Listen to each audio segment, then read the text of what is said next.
Youth unemployment crisis. Record job seeker turnout at CNE job fair. Imagine a sea of eager faces, all hoping for the same thing, a summer job.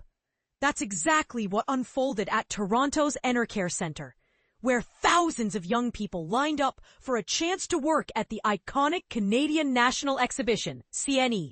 But here's the shocking part. This isn't just a typical job fair frenzy. It's a stark reflection of the dire youth unemployment crisis gripping Canada. The numbers are staggering. The CNE received a record-breaking 54,000 online applications for just 5,000 seasonal positions. That's a 10-to-1 ratio, folks. And it's not just the CNE feeling the heat. Statistics Canada reveals that youth unemployment rates, particularly for those aged 15 to 24, are at their highest since the mid-1990s, excluding the pandemic years. Take Edson Sagawa, for instance. Like many, he grew up believing summer jobs were a given. Movies made it look so easy, he recalls. Now, I'd do anything for that chance. His story isn't unique. Viet Vu, an economic researcher at Toronto Metropolitan University, explains that the job market has cooled significantly, with fewer businesses hiring and trade disruptions with the U.S. exacerbating the issue. And this is the part most people miss. It's not just about the lack of jobs. It's about the vicious cycle of needing experience to get a job, but not being able to gain experience without one. Mathushand Premachandran, who arrived at the job fair at 7:30 a.m., summed it up perfectly. Every place asks for experience, but how are you supposed to get it if no one gives you a chance? The CNE job fair offers positions ranging from cashiers and retail associates to game attendants and food service staff, roles that are often seen as stepping stones for young people. Joel Hairu and Marcus Seepersod, both early arrivals, shared similar sentiments. Peary admitted, "I thought getting a job would be simple, but it's not." Seepersod, after 10 interviews this summer, still hasn't landed a position.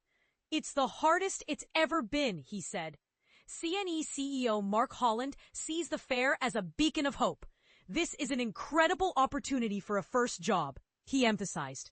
"We're looking for joy and energy. That's what the CNE is all about."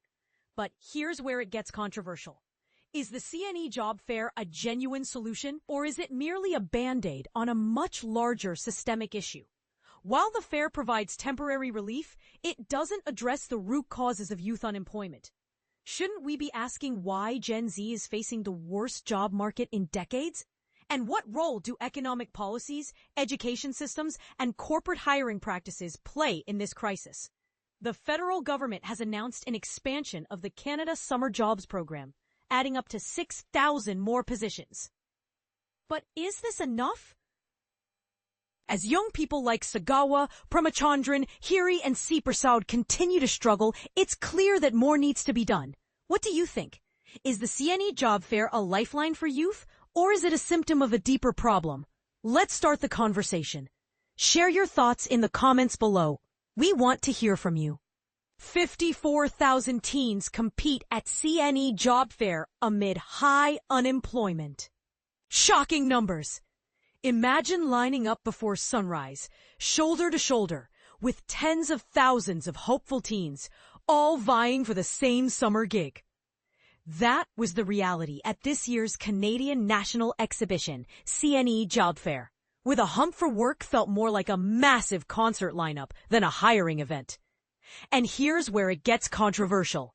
For the first time in the fair's history, nearly 54,000 people registered online, and well over 50,000 actually streamed through the Enercare Centre at Toronto's Exhibition Place on Wednesday. The CNE was offering a broad mix of roles, everything from midway game attendants and funnel cake pros to retail sales associates. Yet demand dramatically outstripped supply. No wonder youth unemployment in Canada sat above 14% in June, according to Statistics Canada. 16-year-old Dara Hossain embodies both the struggle and the triumph. After 2 years of fruitless applications, she finally snagged a coveted job in the games department. "The search has been hard," she admitted, recalling endless online applications and one-day temp shifts that never led to steady work. Walking out of the hall, her relief was palpable. I feel like I showed my true self. I'm the highest in the world right now. Not everyone arrived brimming with confidence.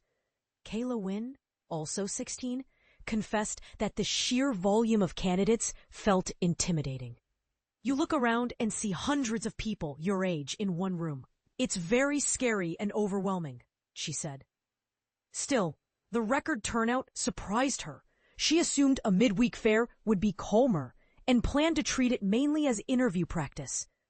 18-year-old Moise M. took no chances. He and a friend reached the venue at 6 a.m. to secure a front-of-the-line spot after spending the entire summer schlepping resumes from mall to mall, often without even a polite rejection. With universities starting in the fall, Moise hopes a CNE contract will let him focus on classes instead of scrambling for a paycheck. Another 18-year-old, Ethan S., echoed that urgency. I've applied for maybe 30 jobs, he sighed. I've had a few interviews, but just bad luck. His goal at the fair was simple. Any position is better than none. I can do anything, he said, exuding a mix of optimism and fatigue familiar to many young job seekers. But here's the part most people miss. While thousands fight for low-wage, short-term positions, the CNE itself has drawn criticism for charging hundreds of dollars for VIP tickets, pricing that appears out of step with its affordable family fun brand. How does the same organization justify premium ticket profits while teens struggle to secure minimum wage roles on its midway? That disconnect is sparking lively debate. In spite of the stiff competition, the fair still represents opportunity. With thousands of positions to fill before opening day, August 15th through September 1st, the CNE remains one of the city's largest youth employers. For beginners, the formula is straightforward. Print multiple resumes, research the roles. Food service means late nights. Midway games demand loud, energetic personalities. And be ready to interview on the spot. Quick tip for next year. Arrive early, dress like you're already on the job, and rehearse answering, "Why should we hire you?" in 30 seconds or less. Even a